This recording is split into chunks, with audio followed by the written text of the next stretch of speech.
None of this is going to happen without leadership. Darrell Steinberg provided incredible leadership that we have not been able to find anywhere else in the country when it comes to the commitment of dollars for these causes. And Darrell Steinberg, thank you for your leadership. You've set an example not only here for California, but across the country. Congressman Tony Coelho, who without Tony Coelho, our country would not have the Americans with Disability Act. Give a round of applause to Tony Coelho.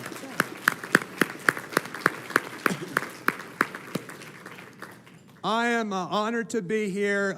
John gave me that really nice introduction. I often say when they acknowledge that I am the leader of mental health and addiction nationally, that should tell you how bad off we really are as a nation.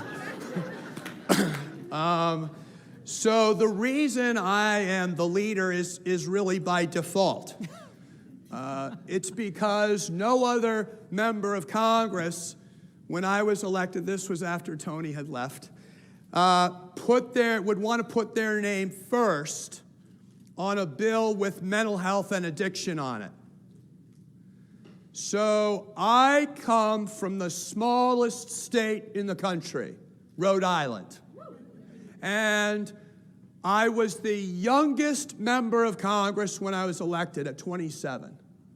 And I was in the minority party because Newt Gingrich had become Speaker of the House. So suffice it to say, I was the lowest guy on the totem pole. You got the picture? And the way it works either up in Sacramento or in Washington, D.C. is you have to have a lot of gray hair or no hair at all before you get to put your name first on anything popular. Because, of course, every politician is fighting all over themselves and their colleagues to get ahead and be the first name on this popular bill and the first name on that popular bill. So it tells you a lot about mental health and addiction that the youngest member of Congress from the smallest state in the country and in the minority party got to put his name first on a bill called the Mental Health Parity and Addiction Equity Act. And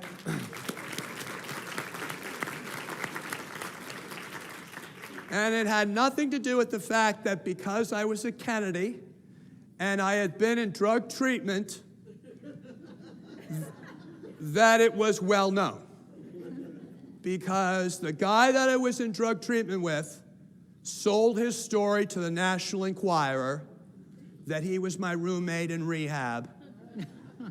And so all of that confidentiality that I would hope that John Sharon as a psychiatrist would protect if he were my therapist, even though he sort of informally acts as a therapist to me whenever I'm out on the West Coast. All of that HIPAA privacy was gone. But it liberated me in a certain sense, because now I could sign that bill and not have to worry about the press asking me, have you ever been treated for a mental health or addiction condition? Has anyone in your family? Because you see, that was the worry that most of my colleagues had. And they had one of two choices. They could say yes, in which case there'd be 35 more questions like, how did it work out? What medications are you on? And of course, how are you? And who wants to answer those questions? And of course, the easiest answer is no. Get the hell away from me.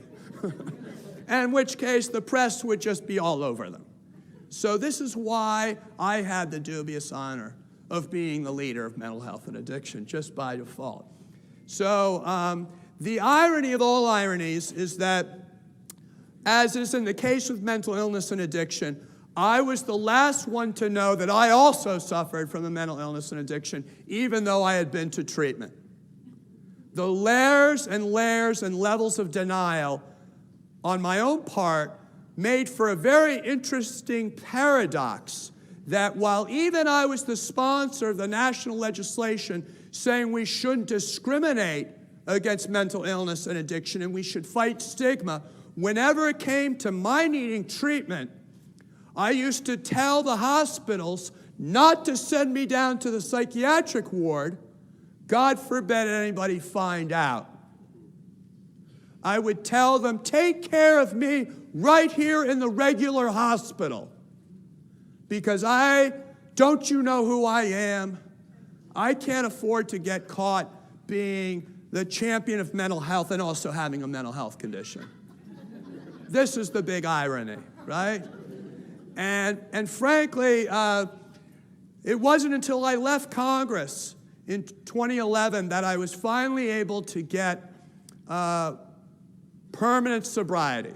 I am proud to say that since February 22nd, 2011, I've not had the need to drink or drug.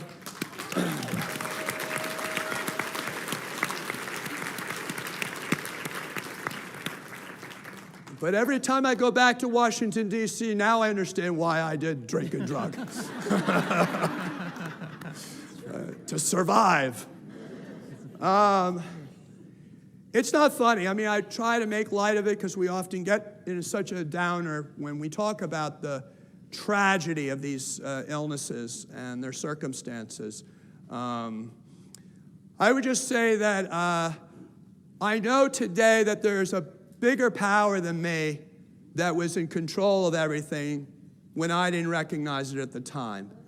Because how in the world could it be that I could write this bill in the House that because of the tragedy of Paul Wellstone's tragic death in a plane crash, my late father, Senator Edward Kennedy, became the sponsor of this bill in the Senate, and that he and I had to negotiate about what would go in the final bill on mental health and addiction, even though neither one of us had talked about the illnesses in our family our whole lives. And we were negotiating about whether to include the very illnesses that our family suffered from. Alcoholism, addiction, post-traumatic stress disorder. God forbid anyone like my late father would have suffered from post-traumatic stress disorder after being out here in California and having to fly to Los Angeles to watch another brother die of a gunshot wound. God forbid anyone would have said to him, maybe you need some help, Ted, because no one on this earth could go through what you went through and not be affected. But no one said anything to my dad after that, like, you need to get some help. They all let him continue on in silent desperation. And as a child of his, with my brother and sister, we grew up with that. We grew up with my mother's debilitating alcoholism. We had all the nation's leading thought leaders come to our house, and my mother would shuffle through our house, and none of them would look up and make one comment about my mother because they were all in on the conspiracy of silence, hoping, like we did, that my mother would go back quietly and lock her door so she wouldn't have to embarrass us anymore by her presence. So how ironic that I had the good fortune to be part of a movement that, as Darrell said, is just starting to come of age, that will make sure that this cycle of denial does not happen again in our country for another generation of Americans.